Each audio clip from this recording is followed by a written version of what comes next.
ಇವತ್ತು ನಮಗೆ ತಿಳಿದಾಗೆ BRTS ಕಾರಿಡಾರ್ದಲ್ಲಿ ಒಂದು ಪೋರ್ಷನ್ ಏನು ಇನ್ಕಂಪ್ಲೀಟ್ ಆಗಿತ್ತು, ಅದರದ್ದು ಪೊಸಿಷನ್ ಇವತ್ತು ತಗೊಳ್ತಾ ಇದ್ದಾರೆ. ಸೈಯದ್ ಮೆಹಬೂಬ್ ಶಾ ಕಾದಿರ್ ದರ್ಗಾದ್ದು ಏನು ಒಂದು ಭಾಗ ಇದೆ, ಅದಕ್ಕೆ ಅದು ಆ ಪೊಸಿಷನ್ ತಗೊಳ್ಳೋಕೆ ಇದರಲ್ಲಿ ಹೋಗ್ತಾ ಇದೆ.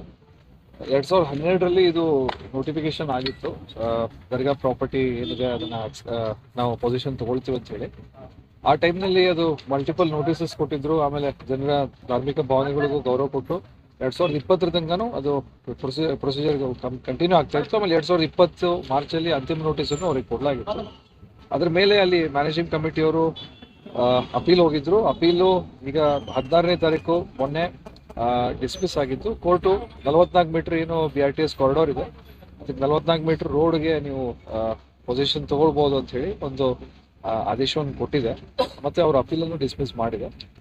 ಈ ಕಾರಣ BRTS ಸಂಸ್ಥೆಯವರು ನಮಗೆ ಜಿಲ್ಲಾಡಳಿತ ಮತ್ತೆ ಪೊಲೀಸ್ ಅವರಿಗೆ ಅಗತ್ಯ ಏನು ಸಹಾಯ ಬೇಕು ಮತ್ತೆ ಏನು ಸಪೋರ್ಟ್ ಬೇಕು ಅಂತ ಕೇಳಿದ್ರು, ಅದನ್ನ ಪ್ರೊವೈಡ್ ಮಾಡಲಾಗ್ತಾ ಇದೆ. ಆದಷ್ಟು ಅದನ್ನ ಬೇಗ ಪೊಸಿಷನ್ ತಗೊಳ್ಳೋ ಪ್ರಕ್ರಿಯೆ ಅದನ್ನ ಪೂರ್ಗೊಳ್ಳಲಿದೆ. ಆ ಭಾಗದಲ್ಲಿ ಶಾಪ್ಸ್ ಇದೆ, ಸ್ವಲ್ಪ ರಿಲಿಜಿಯಸ್ ಸ್ಟ್ರಕ್ಚರ್ ಸಹಿತ ಅಲ್ಲಿ ಬರ್ತಾ ಇದೆ.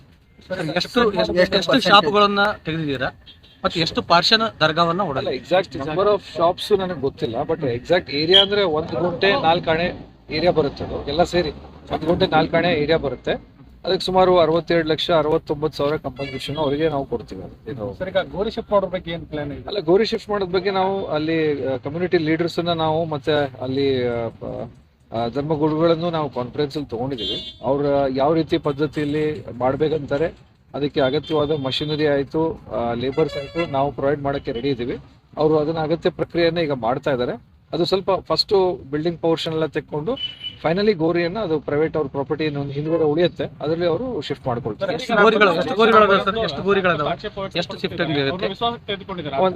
3 ಗೋರಿಗಳು ಅಲ್ಲಿ ಈಗ ಕಂಡು ಬಂದಿದೆ.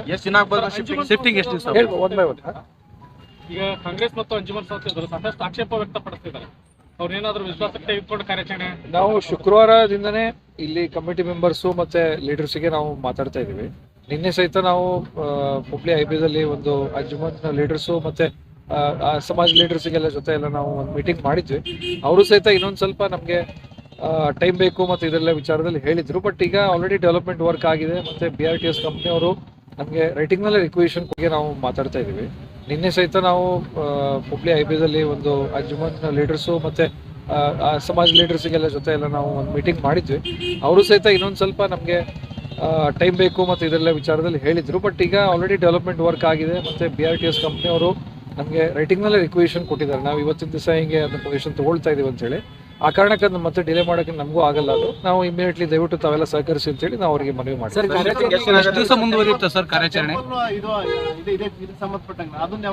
ಅಲ್ಲ, ಈಗ ಏನಾಗುತ್ತೆ, ಇದು ಹುಬ್ಳಿ ಧಾರವಾಡ ಮೇನ್ ರೋಡ್ ಆಗಿದ್ರಿಂದ ನಾವು ಒಂದೇ ಸತಿ ಎಲ್ಲ ತಗೊಳಕ್ಕೆ ಆಗಲ್ಲ. ನಮಗೆ ಅಷ್ಟು ಲಾಜಿಸ್ಟಿಕ್ಸು ಆಗಲ್ಲ, ಮತ್ತೆ ಬಂದೋಬಸ್ತ್ ಮಾಡಬೇಕಾಗತ್ತೆ, ಮಷಿನರಿ ಮಾಡಬೇಕಾಗತ್ತೆ, ಎಲ್ಲ ರೀತಿಯಿಂದನೂ ವ್ಯವಸ್ಥೆ ಮಾಡ್ಕೊಳ್ಬೇಕಾಗತ್ತೆ. ಮತ್ತೆ it's a very busy road, Hubli Dharwad road. So 1 by 1 structure ನಾವು ರಿಮೂವ್ ಮಾಡ್ತೀವಿ. ಇದು ತಮಗೆ ತಿಳಿದಂಗೆ 14ನೇ ರಿಲಿಜಿಯಸ್ ಸ್ಟ್ರಕ್ಚರ್. ಇದ್ರ ಮೊದಲು ಒಂದು 13 ಸ್ಟ್ರಕ್ಚರ್ಸನ್ನು ನಾವು ಬೇರೆ ಅಕ್ರಾಸ್ ಕಮ್ಯುನಿಟೀಸ್ ಅದನ್ನ ರಿಮೂವ್ ಮಾಡಲಾಗಿದೆ. ಅಂದರೆ ಒಂದು ಪೋರ್ಷನ್ ತೆಗೆದುಕೊಳ್ಳಲಾಗಿದೆ ಕೆಲವೊಂದು ಕಡೆ. ಈಗ ಸಹಿತ ಇದು 14ನೇ ಸ್ಟ್ರಕ್ಚರ್ ಈಗ ತೆಗಿತಾ ಇರೋದು. ಮುಂದೆ ಇನ್ನೂ 2-3 ಸ್ಟ್ರಕ್ಚರ್ ಮೇಲೆ ನಮ್ಗೆ ಇದೆ ಅನ್ನೋದು ನಮಗೆ ಗಮನದಲ್ಲಿದೆ. ಅದನ್ನು ಸಹಿತ ನಾವು ಪೊಸಿಷನ್ ತಗೊಳ್ತೀವಿ. ಇಲ್ಲ, ನಾವು ಯಾವುದೇ ಪ್ರೆಷರಿಗೆ ಒಳಗಾಗಿಲ್ಲ. ನಾವು ಏನಿದೆ ನಮ್ಮ ವರ್ಕ್ ನಾವು ಮಾಡ್ತಾ ಇದ್ದೀವಿ. ಸರ್, ಕಾರ್ಯಾಚರಣೆ ಕಂಟಿನ್ಯೂ ಆಗ್ತದೆ? ಅಲ್ಲ, ಕಂಪ್ಲೀಟ್ ನಮ್ದು ಪೊಸಿಷನ್ ತಗೊಂಡು ನಾವು ಅದನ್ನ ಕಂಪ್ಲೀಟ್ ಮಾಡ್ತೀವಿ. ಎಷ್ಟು ದಿವಸ ಆಗ್ಬೋದು? ಟೈಮ್ ಆಗ್ಬೋದು? ಅಲ್ಲ, ಈವ್ನಿಂಗ್ ಅಲ್ಲೇ ನಾವು ಮುಗಿಸ್ಬೇಕಂತ ಇದೆ. ಅಲ್ಲ, ಎಲ್ಲಾ ಮಷಿನರಿ ಏನಿದೆ ನಮ್ಮಲ್ಲಿ ಅವೈಲೇಬಲ್ ಇದೆ. ನಾವು ಬೇರೆ ಬೇರೆ ಲೋಕಲ್ ಕಂಪ್ನೀಸ್ ಹತ್ರ ಎಕ್ಸ್ಕವೇಟರ್ಸು, ಫೋರ್ಕ್ ಲಿಫ್ಟು ಅವೆಲ್ಲ ತರಿಸ್ಕೊಂಡಿದ್ದೀವಿ. ಅವರು ಕಮ್ಯುನಿಟಿ ಅವರು ಯಾವುದೇ ಅಗತ್ಯ ಬಿದ್ದಿದ್ದು ಮಷಿನರಿ ಆಯಿತು ಅಥವಾ ಯಾವುದೇ ಅಗತ್ಯ ಇದ್ರು ಲೇಬರ್ಸ್ ಬೇಕಂದ್ರೂ ನಾವು ಅವರಿಗೆ ಪ್ರೊವೈಡ್ ಮಾಡಕ್ಕೆ ರೆಡಿ ಇದ್ದೀವಿ. ಅಲ್ಲ, ಸದ್ಯಕ್ಕೆ ಈಗ BRTS ಸಂಸ್ಥೆನೇ ಮಾಡುತ್ತೆ. ಮುಂದೆ ಅದನ್ನ ನೋಡ್ತೀವಿ. ಯಾಕಂದ್ರೆ ಅವರಿಗೆ ಈಗ ನಾವು ಕಂಪನ್ಸೇಷನ್ ಕೊಡಬೇಕು. ಆ ಟೈಮ್ನಲ್ಲಿ ಅದನ್ನೆಲ್ಲ ನಾವು ನೋಡ್ತೀವಿ.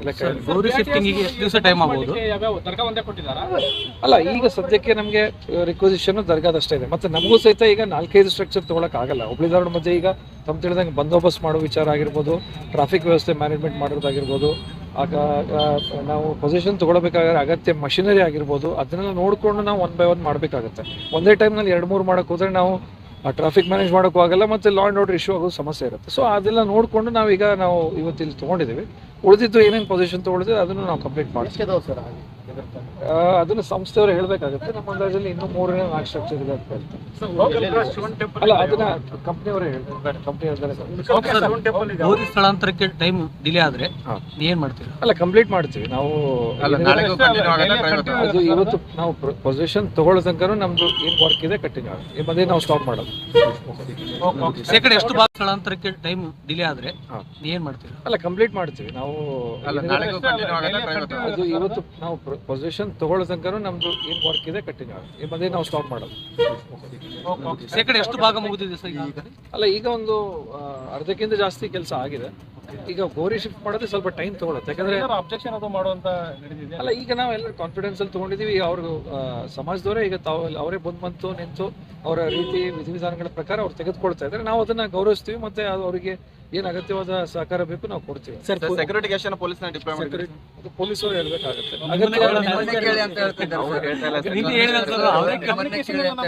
ಟೋಟಲಿ ಎಷ್ಟು ಜನ ಅಗತ್ಯ ಸಿಬ್ಬಂದಿ ಅವ್ರು ತಗೊಂಡಿದ್ದಾರೆ. ಸಿಬ್ಬಂದಿ ನಿಯೋಜನೆ ಏನು ಯಾವ ಜಿಲ್ಲೆಗಳಿಂದ ಬಂದಿದ್ದಾರೆ? ನಾನು ಕಮಿಷನರ್ ಅವರಿಗೆ ಮಾತಾಡಿ ಮಾಹಿತಿ ತಗೊಂಡು ಅವರು ಒಬ್ಬರಿಂದನೇ ಇನ್ಫಾರ್ಮೇಶನ್ ಹೋಗ್ಲಿ, 2-3 ಜನ ಹೋದ್ರೆ ಸ್ವಲ್ಪ ಕನ್ಫ್ಯೂಷನ್ ಆಗುತ್ತೆ ಆ ರೀತಿ ಹೇಳಿದ್ದಾರೆ. ನಾನು ಅದನ್ನ ಇಶ್ಯೂ ತರಿಸಿದ್ದಾರೆ. ಬಟ್ ಎಕ್ಸಾಕ್ಟ್ ನಂಬರ್ ನನಗೂ ಗೊತ್ತಿಲ್ಲ. ನಾನು ತಿಳ್ಕೊಂಡು ನಾನು ಮಾತಾಡ್ತೀನಿ. ನಿಮ್ಮ ವಾರ್ತಾಧಿಕಾರಿಗಳು ಹೇಳ್ಬೇಕು.